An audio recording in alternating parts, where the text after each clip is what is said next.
Hi అండి. Hello. ఈరోజు దోసకాయ పచ్చడి చూద్దాం. దానికి సంబంధించి టమాటా, దోసకాయ, కరివేపాకు, పచ్చిమిర్చి, ఎండుమిర్చి, వెల్లుల్లిపాయలు కట్ చేసేద్దాం. నెక్స్ట్ ప్యాన్ తీసుకొని ఆయిల్ వేసేద్దాం. ఆయిల్ బాగా మరిగాక 1 స్పూన్ ఆవాలు, 1 స్పూన్ జీలకర్ర, మినప్పప్పు 1 స్పూన్, పచ్చిశనగపప్పు 1 స్పూన్, కొంచెం కరివేపాకు తీసుకుందాం. దాన్ని కలిపేద్దాం.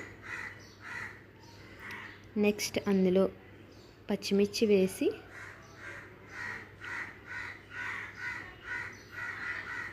మగ్గనిద్దాం. పచ్చిమిర్చి బాగా మగ్గాక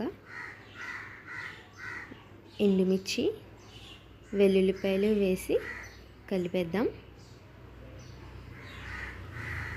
నెక్స్ట్ అందులో కట్ చేసి పెట్టుకున్న దోసకాయ ముక్కలను వేద్దాం.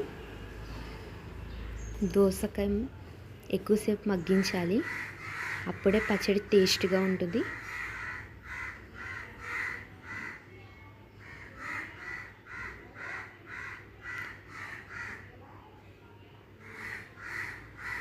మూత పెట్టేసి 5 నిమిషాలు మగ్గిద్దాం.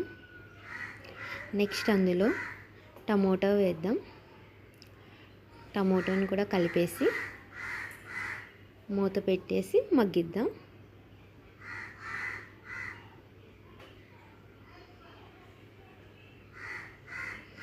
మగ్గిన తర్వాత టమాటో కూడా మగ్గిపోయింది. ఇప్పుడు ఇందులో చిన్న చింతపండు వేసుకుందాం. తగినంత ఉప్పు తీసుకుందాం. కలిపేసి స్టవ్ ఆఫ్ చేసేద్దాం. ఈ పచ్చడి చల్లారాక మిక్సీ చేసేసుకుందాం. దీన్ని రైస్లో కానీ టిఫిన్లో కానీ తినవచ్చు. దోసకాయ పచ్చడి రెడీ అయిపోయింది.